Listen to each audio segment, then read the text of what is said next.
অল্প হলেও একটা মেয়ের জীবনে ইনকাম থাকা দরকার, কারণ মেয়েদের অনেক ছোট ছোট শখ আছে, সেগুলো পূরণ করার জন্য বাবার দিকে বা স্বামীর দিকে চেয়ে থাকতে হয়। আজ গৃহিণীরা ঘরে বসেও ইনকাম করতে পারছে এই অনলাইন প্ল্যাটফর্মের কারণে। তো সেজন্য আমিও ভেবেছি আমার সংসারের কাজকর্মগুলো আপনাদের সাথে শেয়ার করতে করতে যদি 2 টাকা ইনকাম করতে পারি তাহলে মন্দ কি বলুন। তো এদিক দিয়ে আমার কিছু পিআর পেমেন্ট আর আমার কিছু কেক সেলিংয়ের কিছু টাকা হাতে এসেছে। তো ভাবলাম সেগুলো দিয়ে আমার সংসারের জন্য নিজের জন্য কিছু কেনাকাটা করব। তো সেটা নিয়ে আজ ছোট একটা ব্লগ আপনাদের সাথে শেয়ার করছি। আসসালামু আলাইকুম ভিউয়ার্স, কেমন আছেন সবাই? আই হোপ যে যেখান থেকে আজকের আমার এই ব্লগটি দেখছেন সবাই ভালো আছেন, সুস্থ আছেন এবং নিরাপদে আছেন। চলে এলাম নতুন দিনে নতুন আরেকটি লাইফস্টাইল ব্লগ আপনাদের সাথে শেয়ার করার জন্য। আই হোপ প্রতিদিনের মতো আজকের এই ব্লগটাও আপনাদের অনেক ভালো লাগবে আর লাইক দিয়ে সম্পূর্ণ ভিডিও কন্টিনিউ করে যাবেন। আমার আজকের ব্লগটা দেখে আমার অনেক আপুরা হয়তো অনেকটা উৎসাহ পেয়ে যাবেন, কারণ ধৈর্য ধরে কোনো কাজ করলে সেটা সফলতা এক সময় না এক সময় পেয়ে যাবেন। তো এদিক দিয়ে কিছু টাকা দেখতে পাচ্ছেন, টাকাগুলো হয়তো খুব বেশি না, কিন্তু এগুলো এক একটা আমার কাছে স্বপ্ন। কারণ কিছুদিন আগে আমি কিছু পিআর পেমেন্ট পেয়েছি আর সেই সাথে কিছু কেক সেল করেছি। তো সব মিলিয়ে কিছু টাকা হাতে এসেছে আর সেই টাকা দিয়ে আমি আমার নিজের কিছু শখ আর সংসারের কিছু জিনিস কেনাকাটা করেছি। এখানে একটা ড্রেস দেখতে পাচ্ছেন, বেশ কয়েকদিন ধরে ইচ্ছে করছিল একটা কট সেট নেওয়ার জন্য। তো গতকাল বিকেলবেলা শপিং মলে গিয়ে আমার পছন্দের ড্রেসটা নিয়ে নিয়েছি আর ভাবলাম আজ আপনাদের সাথে এই পছন্দের ড্রেসটা পরে আমার ব্লগটা শেয়ার করব। সেজন্য ঘুম থেকে উঠে ছেলেদেরকে স্কুলে পাঠিয়ে দেওয়ার পর আমি কিছুক্ষণ রেস্ট করেছি। তারপরে আমার ঘরে দরজা জানালা খুলে একটু মুখ হাত ধুয়ে ফ্রেশ হয়েছি আর সেই সাথে শাওয়ার নিয়ে আমার সেই পছন্দের ড্রেসটা পরে নিয়েছি। তো ভাবলাম আপনাদের সাথে একটু ফুল ওভারভিউটা শেয়ার করে ড্রেসটা পরার পর আমাকে দেখতে কেমন লাগছে। আর সেই সাথে একটু সাজুগুজুও করে ফেলেছি, যেহেতু নতুন ড্রেস পরলে মনটা অনেক খুশি থাকে। তো খুশি মনে সংসারের জন্য কাজ করতে করতে আমি আমার সকালে নিজের যে ব্রেকফাস্টটা সেটাও করে নিচ্ছি। ওই যে বলেছি নিজের টাকা ইনকাম করেছি, সেজন্য গতকাল যখন শপিং মলে গিয়েছি আসার সময় একটু ফ্রুটসের দোকানে গিয়ে বেশ কিছু ফ্রুটস এনেছি। যে ফ্রুটসগুলো এনেছি সেগুলো এর আগে আমার কখনোই খাওয়া হয়নি, যেহেতু এগুলো এক ধরনের বড়লোকি ফল, তো যার কারণে বেশ প্রাইস আর ভাবলাম অল্প অল্প করে কিছু নিই, সেজন্য প্রত্যেকটা ফল আধা কেজি করেই নিয়েছি। আর ছেলেদেরকে তো গতকাল রাতে কেটে দিয়েছিলাম। তো এদিক দিয়ে যে ফলটা দেখতে পাচ্ছেন সেটা হলো কিউই, যেটা আমি এর আগে আর কখনোই খাইনি। আর এই ফলটা হলো পার্সিমন। যেহেতু এই ফলগুলো একটু প্রাইস বেশি, তো যার কারণে অল্প অল্প করেই এনেছিলাম। তো এদিক দিয়ে একটা একটা করে রেখে দিয়েছিলাম সকালবেলা নাস্তার আয়োজন করার জন্য। তো ভিডিওতে দেখেছি এই ফলটা কিভাবে কাটে, সেই ফলটা টিক্স অনুযায়ী কাটতে গিয়েছিলাম কিন্তু পারিনি। শেষ পর্যন্ত আলুর মতো করে ছিলে তারপরে এইভাবে গোল গোল করে টুকরা করে নিচ্ছি। ওই যে বলেছি মেয়েদের অল্প হলেও ইনকাম থাকা দরকার, এই অল্প ইনকাম দিয়ে আমি আমার ছোট ছোট শখগুলোকে আজ পূরণ করছি। সত্যি বলতে কি আমার থেকে এত ভালো লাগছিল। এদিক দিয়ে প্রত্যেকটা ফল আমি খুব সুন্দর করে কেটে নিয়েছি। আর সকালবেলা নাস্তা আজ রুটি পরোটা কোনো কিছুই খাবো না, সেই সাথে চাটাও স্কিপ করেছি। তো ভাবলাম এই সকালের নাস্তার আয়োজন এই ফল দিয়ে করব। আর সেই সাথে আমি গতকাল রাতে একটা পাউন্ড কেকও বানিয়েছি। যেহেতু ছেলেদেরকে স্কুলে টিফিন দিতে হয়, তো যার কারণে নিজ হাতে বানানো নাস্তাটাই আমি দেওয়াটা সবচেয়ে বেশি বেস্ট মনে করি। আর এদিক দিয়ে যে পার্সিমন ফলটা এনেছি সেটা মাশাল্লাহ এত মজা ছিল, কিন্তু কিউইটা খুব একটা মজা ছিল না, এটা অনেকটা টক ছিল, যার কারণে ওটা স্বাদটা আমার থেকে ভালো লাগেনি। তবে এই ফলটা কিন্তু বেশ মজা। তো এই নাস্তার আয়োজন শেয়ার করতে করতে আপনাদের সাথে কিছু দরকারি কথা শেয়ার করি। আমরা গৃহিণীরা বিয়ের পরে দেখা যায় পরিবার নিয়ে এতই ব্যস্ত থাকি, তার উপরে সন্তান জন্মের পর তো একটা মা নিজের প্রতি খেয়াল রাখা পুরোপুরি ভুলে যায়।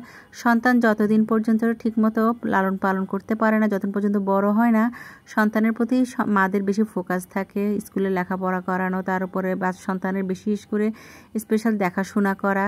তো এই দায়িত্ব পালন করতে করতে আমরা গৃহিণীরা কিন্তু অনেক কিছুই আমাদের মিস হয়ে যায়। তো অনেক সময় দেখা যায় যদি নিজের মতো করে একটু ইনকাম করতে যাই তাহলে অনেক সময় বাধা আসে এই সন্তানদের কারণে আর পরিবারের কারণে। তো এই অনলাইন প্ল্যাটফর্মগুলোতে এখন এত সুবিধা হয়েছে, আমরা গৃহিণীরা ঘরে বসে এখন ইনকাম করতে পারছি। আজকাল তো অনেক ব্লগিং চ্যানেল আছে আর অনেক ব্লগার আপুরা আছে যারা ঘরে বসে লাখ লাখ টাকা ইনকাম করছে। যদিও আমার পক্ষে এখনও সেটা সম্ভব হয়নি, তো যাই হোক আমার অল্প পরিমাণে কিছু ইনকাম ছিল যেটা হাতে পাওয়ার পর আমার থেকে এত ভালো লেগেছে, তো ভাবলাম আপনাদের সাথে আমি খুশি সংবাদগুলো শেয়ার করে ফেলি। মাঝে মাঝে দেখবেন ছোট ছোট কিছু শখ থাকে যেগুলো পূরণ করার জন্য স্বামীর দিকে চেয়ে থাকতে হয়, বা যাদের স্বামী নেই তারা হয়তো অনেক সময় অন্যদের উপর ডিপেন্ড করে থাকে।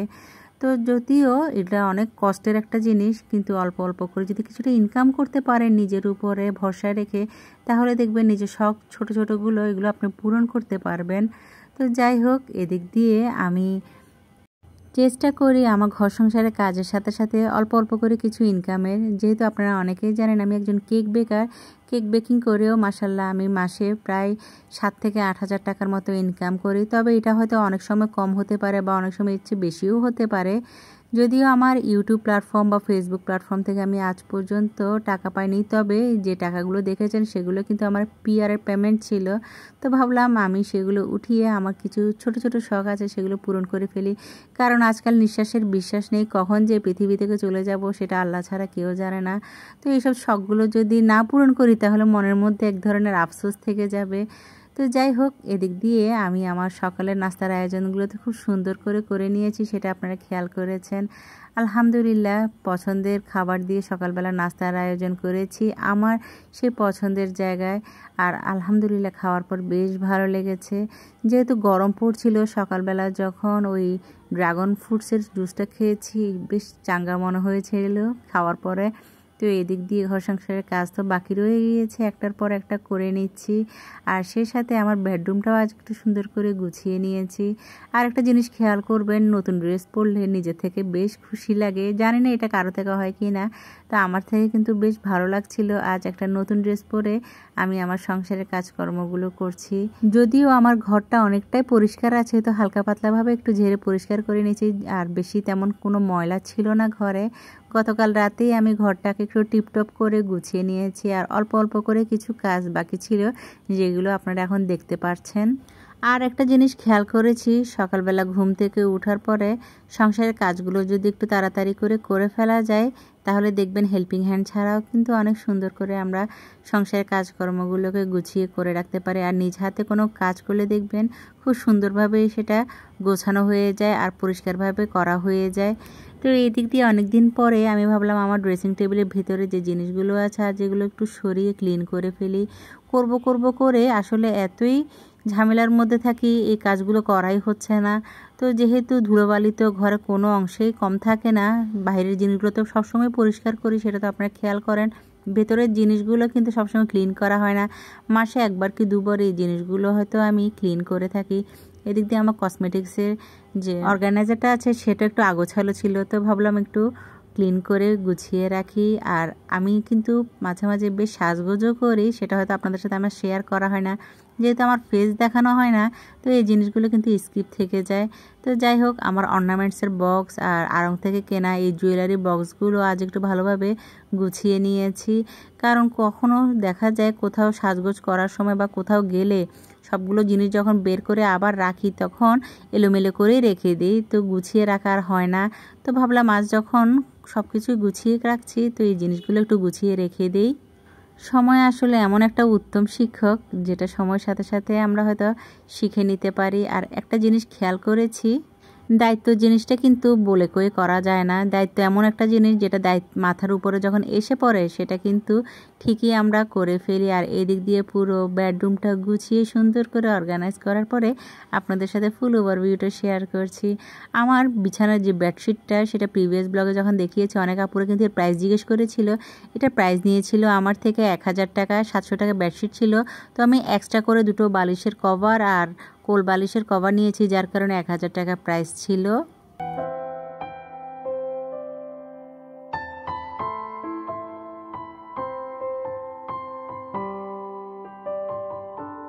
তো এই দিক দিয়ে দেখলাম বেশ কিছু কাপড় আমার অপরিষ্কার ছিল, সেগুলোও আমি এই ওয়াশিং মেশিনে দিয়ে ক্লিন করে নিচ্ছি। এই একটা জিনিস যেটা আমার কাছে এত উপকারী মনে হয়, এই জিনিসটা থাকার কারণে গৃহিণীদের অনেক কাজ সহজ হয়ে গিয়েছে। আর আমি দিন রাত যখন ইচ্ছে তখন কাপড় ধুতে পারি, আর এখন আগের মতো তেমন একটা কষ্ট হয় না।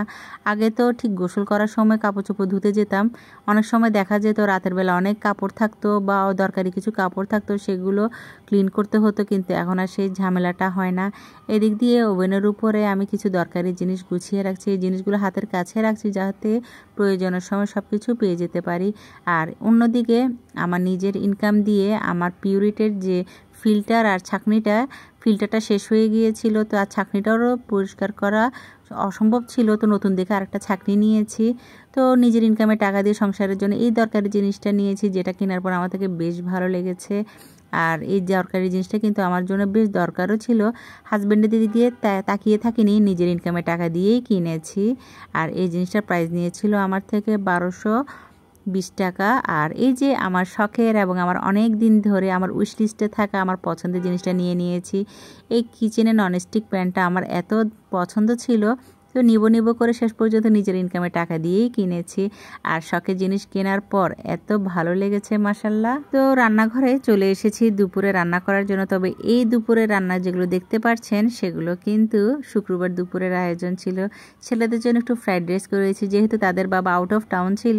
তো 3 ছেলে আর আমি মিলে দুপুরে খাবারগুলো খেয়েছি। সেই সাথে একটু মুরগি মাংস রান্না করেছি একটু ঝোল করে। তো সব মিলিয়ে দুপুরের আয়োজনটা খুবই মজার ছিল। আর আমার ছেলেরা এই ধরনের খাবারগুলো তো বেশ পছন্দ করেন। তো আমার এই ব্লগটা দেখার পরে যদি কারো কোনো অংশ পছন্দ হয়ে যায়, আর আপনি যদি প্রথম ভিজিট করে থাকেন, অবশ্যই আমার চ্যানেলটি সাবস্ক্রাইব করে পাশে থাকা অল বেল বাটনটি প্রেস করে রাখবেন। আর এই কাজগুলো যারা করে ফেলেছেন সকলকে অসংখ্য ধন্যবাদ জানাচ্ছি। রিসেন্টলি আপনারা হয়তো অনেকেই দেখেছেন ব্লগে যে চট্টগ্রামে ডিআইওয়াইটা চলে এসেছে। এতদিন যখন ঢাকায় ছিল আমাদের মনের মধ্যে অনেক কষ্ট ছিল, আপুদের ব্লগ দেখে মনে ভাবতাম কখন যে এই ডিআইওয়াই শোরুমটা আমাদের চট্টগ্রামে উদ্বোধন হবে। তো শেষ পর্যন্ত চলেই এলো। আর আলহামদুলিল্লাহ গত শুক্রবার যখন আমি ডিআইওয়াই শপিং মলে গিয়েছি আমার এত ভালো লেগেছিল, কিন্তু আরও বেশি ভালো লাগার চেয়ে একটা কষ্টের কারণ ছিল, আমি ঠিকমতো কোনো কিছু ভিডিও করতে পারছিলাম না, কারণ সেদিন এত বেশি রাশ ছিল। তো যার কারণে মানুষের ধাক্কাতে আমি ঠিকমতো ভিডিও করতে পারছি না, আর প্রচুর গ্যাদারিং ছিল। তো এই ঝামেলার মধ্যে অল্প কিছু শ্যুট নিয়েছি আপনাদের সাথে শেয়ার করার জন্য। তবে চট্টগ্রামে যে বালিয়ারকিডে এই শোরুমটা দেওয়া হয়েছিল, পুরো ফ্লোর জুড়েই ছিল। ঢাকার শোরুম থেকে শুনেছি এটাও কিন্তু খুব একটা ছোট নয়, এটাও মাশাআল্লাহ অনেক বড় ছিল। মানুষের ভিড়ের কারণে ঠিকমতো সবগুলো প্রোডাক্টের প্রাইস সহ আমি দেখতে পারিনি। তবে বেশ কিছু নেওয়ার ইচ্ছে ছিল, কিছু নিয়েছিও, কিন্তু শেষ পর্যন্ত আবার রেখে চলে এসেছি, কারণ সেদিন শুক্রবার সন্ধ্যার সময় 2টো লাইন ছিল শুধু পেমেন্ট করার জন্য।